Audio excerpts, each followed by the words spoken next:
Assalamualaikum warahmatullahi wabarakatuh. Nama saya Salsa Namira dari kelas FSD semester 5 dengan NIM 2019-821165. Dosen pengampu Ibu Latifah Kurataini MPD. Mata kuliah Pengembangan Pembelajaran di PSSD, Pendidikan Guru Sekolah Dasar, Fakultas Ilmu Pendidikan, Universitas Muhammadiyah Jakarta. Hari ini saya akan menjelaskan mengenai proyek yang sudah saya buat dengan teman kelompok saya, yaitu model pembelajaran IPS untuk kelas 4 dengan judul Keberagaman Suku dan Budaya Bangsa Indonesia. Yang pertama yaitu urgensi dilakukan pengembangan pembelajaran IPS SD.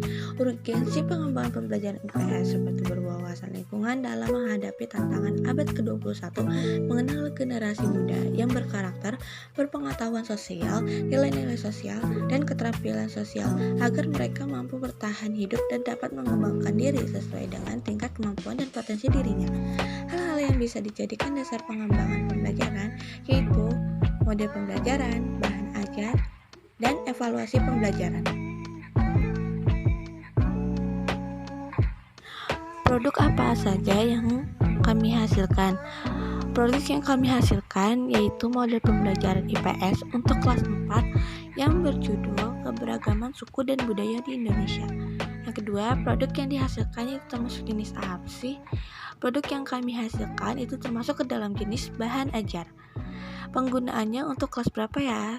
Penggunaan modul yang kami buat ini untuk kelas 4 SD. Selanjutnya ada KI dan KD yang berkaitan dengan materi produk. Yang pertama yaitu kompetensi dasar. Mengidentifikasi keragaman sosial, ekonomi, budaya, etnis, dan agama di provinsi setempat sebagai identitas bangsa Indonesia serta hubungannya dengan karakteristik ruang. Menyajikan keragaman sosial, ekonomi, budaya, etnis, dan agama di provinsi setempat sebagai identitas bangsa Indonesia serta hubungannya dengan karakteristik ruang.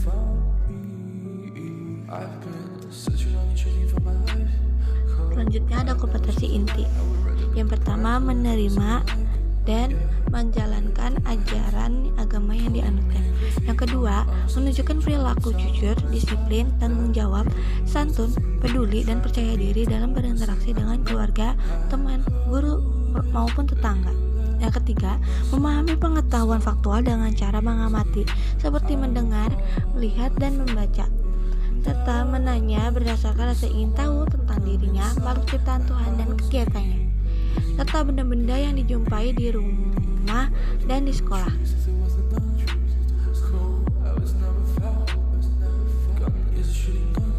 Selanjutnya, tahapan proses pembuatannya. Yang pertama, membuat template modul terlebih dahulu di aplikasi Canva. Yang kedua, kelompok kami mencari materi mengenai keberagaman suku dan budaya di Indonesia. Yang ketiga, kelompok kami juga mencari gambar mengenai alat tradisional, tari tradisional, permainan tradisional, batik tradisional, dan suku budaya dari Minang. Selanjutnya, materi dan gambar yang telah kami cari itu dimasukkan ke dalam template modul yang telah dibuat. Yang kelima, mencetak modul pembelajaran yang telah dibuat.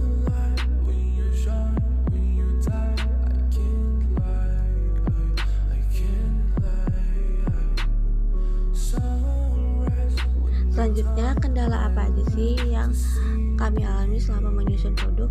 Kendala yang kami alami pada saat menyusunnya yaitu mencari materinya dan mengedit materinya. Bagaimana cara mengatasi kendala tersebut? Cara mengatasinya yaitu kami membaginya jika yang berkendala pada saat mengedit. Dan pada saat mencari materi, kami juga membagi sesuai materi yang kami cari. Seperti ada yang mencari gambar tari tradisional, alat tradisional, terus batik tradisional, dan baju tradisional, dan sebagainya.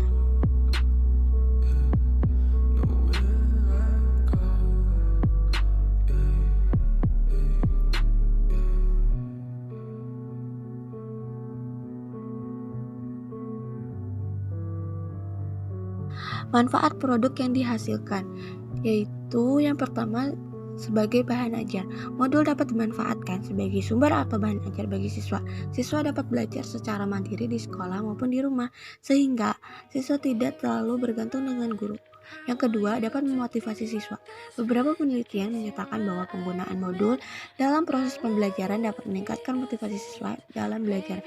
Karena saat belajar secara mandiri, siswa dapat memahami materi dengan baik. Yang ketiga, sebagai bahan rujukan bagi siswa.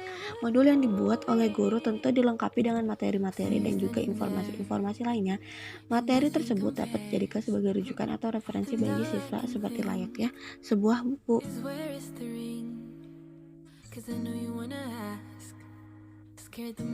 Selanjutnya yaitu garis besar materi dan alur cerita. Secara garis besar, modul yang kami buat yaitu berjudul Keberagaman Suku dan Budaya di Indonesia, membahas tentang keunikan atau ciri khas dari masing-masing suku bangsa yang terdapat di Indonesia. Di antaranya yaitu Jawa Barat, Aceh, Riau, Jawa Timur, dan Papua. Tentunya dalam setiap suku memiliki keunikan yang berbeda, yang contohnya seperti alat tradisional, permainan tradisionalnya, batik tradisionalnya, dan ciri khas dari suku Minang itu sendiri.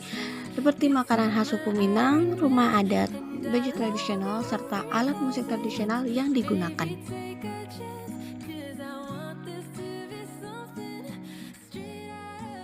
Sekian dari saya, kurang lebihnya mohon maaf. Wassalamualaikum warahmatullahi wabarakatuh.